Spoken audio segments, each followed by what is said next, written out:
खुशबू आ रही है। वाह, आप उसकी देखें ना, चेक करें। यमी। देखिए इसको बहुत ज़्यादा पकाने की ज़रूरत नहीं है। रायते के साथ चटनी। अस्सलाम वालेकुम व्यूअर्स, कैसे हैं आप? जहाँ रहें खुश रहें, आबाद रहें और अपने इर्द गिर्द खुशियाँ बांटते रहें। हमेशा की तरह इस छोटी सी दुआ के साथ आज मैं आपके साथ शेयर करने जा रही हूँ बहुत मज़ेदार सी डिफरेंट सी रेसिपी। जी हाँ, बहुत मज़े की। आज हमने बनाया है बीफ मशरूम्स की जो है ये सालन हमने बनाया है, और ये बहुत मज़े की खुशबू इसकी आ रही है। आप और किस तरह से आज हमने ये रेसिपी बनाई है ये देखें और इन्जॉय करें। ये क्या बन रहा है?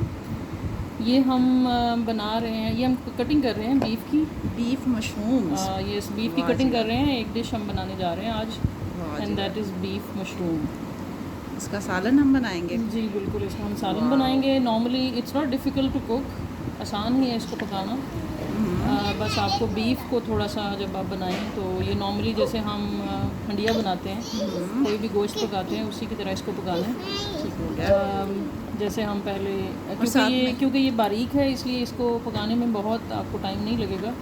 तो आप इसको कटिंग बहुत मैटर करती है। इसकी कटिंग इज़ इम्पॉर्टेंट कि आप बहुत साथ में इसके जो फ़ायदे हैं वो बहुत ज़्यादा हैं, और जो फ़ायदे हैं वो हम आपको साथ साथ एक्सप्लेन करते जाएंगे कि क्या क्या इसके फ़ायदे हैं। ठीक। तो अभी जैसे मैं आपको बता रही थी कि इसके एडवांटेजेस बहुत ज़्यादा हैं, और ये खाने में ना सिर्फ टेस्टी है बल्कि ये सेहत के लिए बहुत अच्छा है, और हर एज ग्रुप के लिए बहुत अच्छा है, चाहे वो एजड हों, चाहे वो यंग हों, हमारे बच्चे हों, सब के लिए बहुत अच्छी है। प्याज अब हम चॉप कर रहे हैं। 3 अदद प्याज हैं, 2 अदद टमाटर हैं, एक बड़े साइज़ का एक छोटे साइज़ का, और ये अदरक का पीस। हम क्या डालेंगे इसमें? ऑयल। कुकिंग ऑयल कितना होगा ये? Almost 4-5 spoons. ठीक हो, हाफ कप है ना? हाँ जी। सबसे तो पहले क्या है? दालचीनी। ये 2 लौंग चले गए। काली मिर्च और जीरा डालें। करें थोड़ा सा, 1 चुटकी के करीब राई दाना डाल दें। अजवाइन और कलौंजी जी, और तिल है। अच्छा, तिल है, अजवाइन और तिल थोड़े से।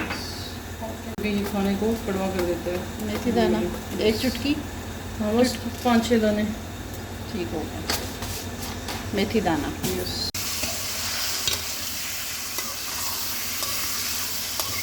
इसको हम हल्का सा भून लेंगे। अब ये भुनेगा, ठीक है, कुछ देर तक, और साथ साथ अपने ही पानी में पक जाएगा। हाँ जी बिल्कुल, ये अपने पानी में पकेगा। इसको फिर थोड़ा सा तेज़ करें, बल्कि इसको होने दें, अभी फिर बाद में डालते हैं। सही है, ये हल्का सा इसको हम फ्राई कर लेंगे। थोड़ा सा होले क्योंकि उसका टेस्ट आ जाएगा ना अंदर मसाले का। सही हो गया। इसको फिर हम बाद में लहसुन अदरक डालेंगे। ओके। तो बारीक बारीक काटने का ये फ़ायदा है कि जो गोश्त है वो अच्छे से पक जाता है, और उसमें जो फ्लेवर है वो अच्छे से आ जाता है। बस इसमें चर्बी ना हो, ये ख्याल रहे। चर्बी नहीं होनी चाहिए, और बारीक बारीक आपने इसके जो है ना काटना है, इसको गोश्त के पीसेस जो हैं वो बारीक होने चाहिए। बस अब ये पकता रहेगा हल्की आंच पे कि तकरीबन 10 से 15 मिनट। 10 से 15 मिनट। यस। इसको कवर करके हमने रख दिया हुआ था। ये उसी का पानी नहीं डाला बिल्कुल भी। ठीक है, गोश्त ने अपना पानी छोड़ा है, और उसी में ये अब हम कुक कर देंगे। ऐसा ही है जी। ऑलमोस्ट ये हाफ तो गल चुके हैं, और इसमें हम डालेंगे लहसुन अदरक का पेस्ट। ठीक हो गया। कितना हो गया? कितना डालेंगे? ये 2-3 चम्मच। 3 चम्मच मिक्स, यानी लहसुन और अदरक दोनों है। 3 टेबल स्पून इसमें हमने अदरक लहसुन को मिक्स करें, पेस्ट डाल दिया। फिर इसको हम डालेंगे ये प्याज। साथ ही प्याज हमने बारीक बारीक चॉप किए थे। सही हो गया। अभी बीफ के अंदर हमने अदरक लहसुन का पेस्ट डाला है और प्याज डाले हैं। हम डालेंगे इसमें टमाटर। ज़्यादा नहीं भूनना, हल्का हल्का सा जस्ट मिक्स ही किया है ना। हाँ जी, और साथ ही टमाटर। ठीक हो गया। ये 2 तकरीबन दरमियाने साइज़ के टमाटर हो जाएंगे, क्योंकि एक बड़ा था एक छोटा था जी। ये 2 बारीक इसको थोड़ा सा हम इसको करते हैं फ्राई, थोड़ा सा मिक्स हो जाए, और साथ ही हम इसमें अब डालेंगे नमक, मिर्च, सुरख मिर्च, नमक और हल्दी, जो कैजुअल स्पाइसेस होते हैं सालन के लिए, वही डालेंगे।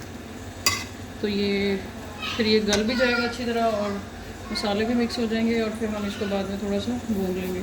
सही हो गया। तो नमक हम इसमें डाल लेंगे हस्बे जायका, जितना हम नॉर्मली सालन के लिए डालते हैं। हमने तकरीबन 2 टीस्पून डाल दिए इसमें। हल्दी हम डालेंगे, हल्दी क्योंकि मुझे वैसे पसंद है तो मैं नॉर्मली 2 चम्मच तो ज़रूर डालती होती हूँ। अच्छा, ज़्यादा नहीं हो जाएगी? नहीं, ठीक होगी, हल्दी अच्छी होती है। ठीक हो सूरख गया। मिर्च हम डालेंगे 1.5 टीस्पून। ठीक हो गया। तो इनको सारा मिक्स करके अब हम इसको पकने के इसको लिए रख पकने देंगे। देंगे और फिर जब ये अच्छी तरह मिक्स हो जाएंगे सारे प्याज टमाटर, तो फिर ये गल भी जाएगा, मिक्स भी हो जाएगा और फिर हम इसको अच्छी तरह भून भी जाएगा गोश्त अच्छी। ये हो गया। इसको बस ढक कवर करके हाँ। तकरीबन कितने मिनट के लिए? 15 से 20 मिनट। हाँ minimum 10 maximum 10 minutes, not more than 10, क्योंकि आधा तो ऑलमोस्ट गल चुका है ना। सही हो गया। बस दे दी। तकरीबन ये 10 मिनट बाद हमने इसको उठाया और ये तमाम चीज़ें इसमें अच्छे से मिक्स हो गई। वाह, अभी ये मिक्स हो रही हैं, अभी और इसको 3-4 मिनट और इसको बनाएंगे और बल्कि इसको इसी तरह ओपन रख के इसको भूनेंगे अब 4-5 मिनट और फिर ये भुन जाएगा और उसको फिर बाद में हम इसमें मशरूम्स डालेंगे। अच्छा, मशरूम्स हमारे लिए बहुत फ़ायदेमंद है। आजकल तो फ्रेश मशरूम्स आ रहे हैं तो हमें ज़रूर ये खाने चाहिए ना। शुगर के लिए बहुत अच्छे हैं। जो भी डायबिटिक 2 पेशेंट्स हैं, डायबिटीज़ 2 है जिनको, वो उनके लिए बहुत अच्छे हैं। फिर उसके बाद कैंसर के लिए बहुत अच्छे, कैंसर के जो पेशेंट्स हैं उनके लिए बहुत अच्छे हैं। और जो मज़ा फ्रेश मशरूम्स खाते हैं ना, वो टिन वाले या एग्जैक्टली, क्योंकि इसमें प्रोटीन्स हैं, इसमें विटामिन्स हैं। अगर आप अगर जो पुराने जो प्रिजर्व हुए हुए मार्केट से मिलते हैं उनका उतना फ़ायदा नहीं होता। सही। तो अगर आप फ्रेश लेंगे, फ्रेश बनाएंगे तो that will give a good taste. और ज़्यादा अरसा तक नहीं आते हैं, लेकिन यह है कि जब जितना अरसा आते हैं उतना अरसा तो हम खा सकते हैं। हाँ, उतना ही वो ऑर्गेनिक भी है, उतना ही वो टेस्टी भी बनता है और फिर उसका उतना हेल्थ के लिए भी वो उतना ही अच्छा होता है। ऐसा ही है। दही हम इसमें डालेंगे ताकि ये जो गोश्त है वो अच्छे से सॉफ्ट हो जाए और थोड़ा टेस्ट भी इसमें जो है वो अच्छा आ जाएगा। तो गोश्त गले के भी है फिर इसमें? हाँ, गोश्त ऑलमोस्ट गल गया, थोड़ा भूनते जाएंगे तो ये जो थोड़ा बहुत रह गया कसर रह गई वो भी कवर हो जाएगी।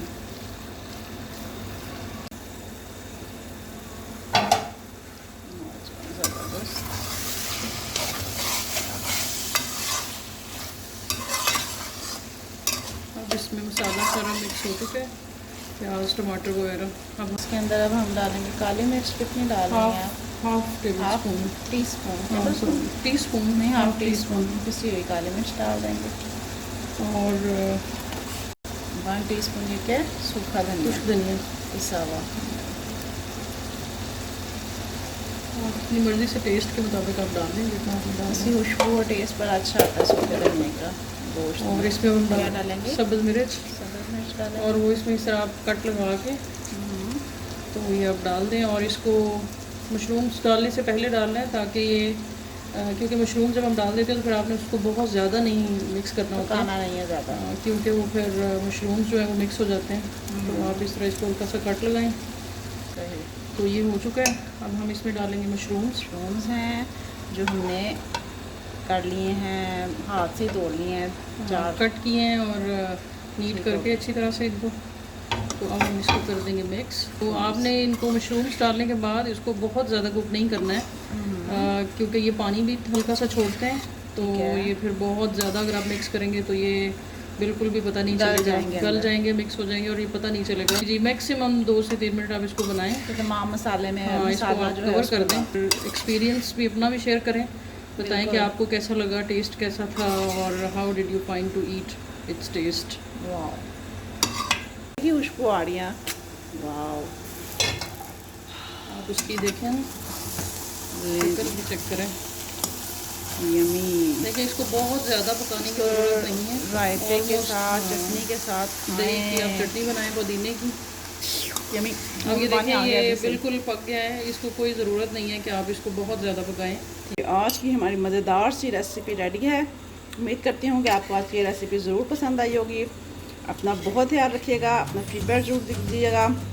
इंशाल्लाह नेक्स्ट मज़ेदार सी रेसिपी के साथ फिर मिलेंगे। तब तक के लिए अल्लाह हाफिज़।